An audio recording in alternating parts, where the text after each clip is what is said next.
Sementara Islam yang Allah maksud di dalam ayat-ayat di atas, inna dina indallahil Islam, adalah Islam yang dibawa oleh Nabi SAW. Islam yang sesuai dengan sunnah dan petunjuk beliau. Allah Jalla wa'ala berfirman di dalam surat An-Nisa, وَمَنْ يُشَاقِقِ الرَّسُولَ مِنْ بَعْدِ مَا تَبَيَّنَ لَهُ الْهُدَى وَيَتَّبِعْ غَيْرَ سَبِيلِ الْمُؤْمِنِينَ نُوَلِّهِ مَا تَوَلَّى وَنُصْلِهِ جَهَنَّمَ وَسَاءَتْ مَصِيرًا. Barang siapa yang menyelisih jalannya Ar-Rasul setelah jelas baginya petunjuk, sebagian orang disodorkan kepada hadis-hadis Nabi. Ini loh hadis Nabi tentang zikir setelah salat 5 waktu. Riwayatnya jelas, Bukhari, Muslim, Abu Daud, Tirmidzi, Nasa'i, Baihaqi. Dengan mudahnya mereka menolaknya dan mengatakan, tetapi yang ini kan baik juga. Ini udah ratusan tahun loh dilakukan oleh buya-buya kita. Apakah buya-buya kita dahulu nggak kenal Nabi? Ya, apakah Nabi buya-buya kita dulu beda sama Nabi-Nabi Ustadz sekarang? Sama Nabi Ustadz sekarang? Baru udah jelas-jelas ada hadis Nabi. Nah, ditolaknya oleh sebagian orang. Wa yattabi' ghayra sabilil mu'minin. Dan dia mengikuti selain jalan kaum mukminin. Dan kaum mukminin ketika ayat ini turun tidak ada lain selain mereka para sahabat Nabi SAW. Semua mereka berkeyakinan Allah beristiwa di atas arsy maha tinggi, menetap di atas arsy tanpa ta'wil. Semua mereka mengimani tentang nama-nama dan sifat-sifat yang Allah beritakan untuk dirinya dalam Al-Quran dan hadis-hadis Nabi yang sahih, tanpa sesuai sebagai sifatnya hakiki, tanpa memperbagaimanakannya dengan logika, tanpa menyerupakannya dengan sifat makhluk, tanpa menolak dan tanpa mentakwilnya. Tapi sebagian orang mengatakan harus ditakwil. Ini istaula, artinya bukan istawa. Ini bukan tangan tapi maksudnya nikmat. Orang yang menyelisih sunnah Nabi SAW dan jalannya para sahabat Nabi setelah jelas bagi petunjuk, Allah ancam dengan 2 ancaman. Yang pertama di dunia, nuwallihi ma tawalla. Kami akan palingkan dia kemanapun dia berpaling. Maknanya kata para ulama, semakin hari dia semakin jauh dari jalan Allah yang lurus. Awal-awalnya mungkin dia menyelisihi kebenaran karena hawa nafsu, sehingga ketika dia menyelisihinya, hatinya masih mengingkari dirinya, masih risih dia dengan kebatilan yang ia lakukan. Kemudian dengan berjalannya waktu, dia sudah mulai jaman dengan syirik setelah sebelumnya di atas tauhid. Dia sudah mulai nyaman dengan bid'ah setelah sebelumnya di atas sunnah. Dia sudah mulai nyaman dengan maksiat setelah sebelumnya di atas ketaatan kepada Allah. Kemudian dengan berjalan waktu lagi, dia bukan lagi sekedar sudah nyaman dengan syirik, bid'ah dan maksiat, tetapi dia sudah mulai risih dan benci kepada tauhid, kepada sunnah dan kepada bid'ah.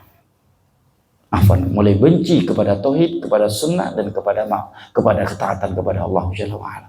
Kemudian dengan berjalan waktunya lagi, dia bukan lagi sekedar benci kepada amalan tauhid dan sunnah atau ketaatan kepada Allah. Dia sudah mulai memusuhi dan memerangi orang-orang yang menjalankan tauhid dan sunnah Nabi SAW dan membela para pelaku syirik dan bid'ah. Dan ini fakta sepanjang masa. Contohnya di masa tabi'in ada seorang ulama hadis di masa itu yang bernama Imran bin Hittan. Sebelumnya adalah ulama hadis yang terkenal dan tersohor. Bahkan ada satu hadis yang disebutkan oleh Imam Al-Bukhari di dalam As-Sahihnya. Suatu ketika dia ingin menikahi putri pamannya yang cantik jelita, tetapi seorang ustadzah Khawarij. Ustadzahnya kaum Khawarij. Khawarij mudahnya untuk dipahami adalah mereka-mereka yang berpendapat bolehnya memberontak dan melengsarkan seorang penguasa demi menegakkan keadilan dan memerangi kezaliman walaupun dia muslim. Dan di tangan mereka lah Utsman bin Affan terbunuh.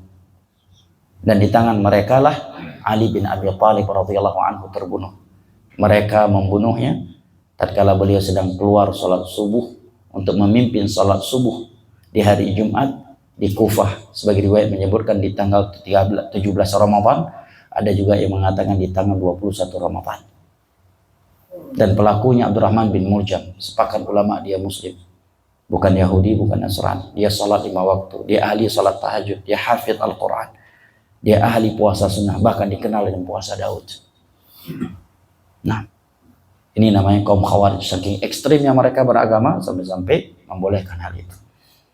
Nah, ikhwanul kiram rahimani Allah wa iyyakum wa baraka fikum, diingatkan oleh para ulama. Imran bin Hittan ini, jangan kamu nikahi putri pamanmu itu, dia ustadzah yang Khawarij. Khawatirnya nanti justru kamu yang terbawa dengan pemahamannya. Dia mengatakan justru karena dia Khawarij lah aku nikahi dia, biar dia bertobat. Dia lupa dengan hadis Nabi bahwa fitnah yang paling besar untuk kaum laki-laki adalah wanita. Ini jenggot bisa rontok karena tulang rusuk yang paling bengkok yang satu ini, ya kan?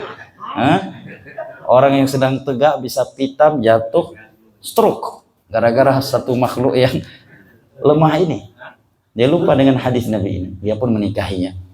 Benar apa yang dikhawatirkan oleh para ulama.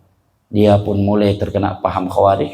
Maka yang sebelumnya dia murka dan mencela pembunuhnya Ali bin Abi Thalib yang bernama Abdurrahman bin Muljam, justru setelah itu dia memujinya dan bahkan dia menyusun bait-bait syair di dalamnya dia memuji Abdurrahman bin Muljam yang telah membunuh Ali bin Abi Thalib dan kelompoknya yang telah memberontak kepada Utsman bin Affan radhiyallahu anhu sebelumnya. Dan semakin hari semakin jauh, semakin juga hari ini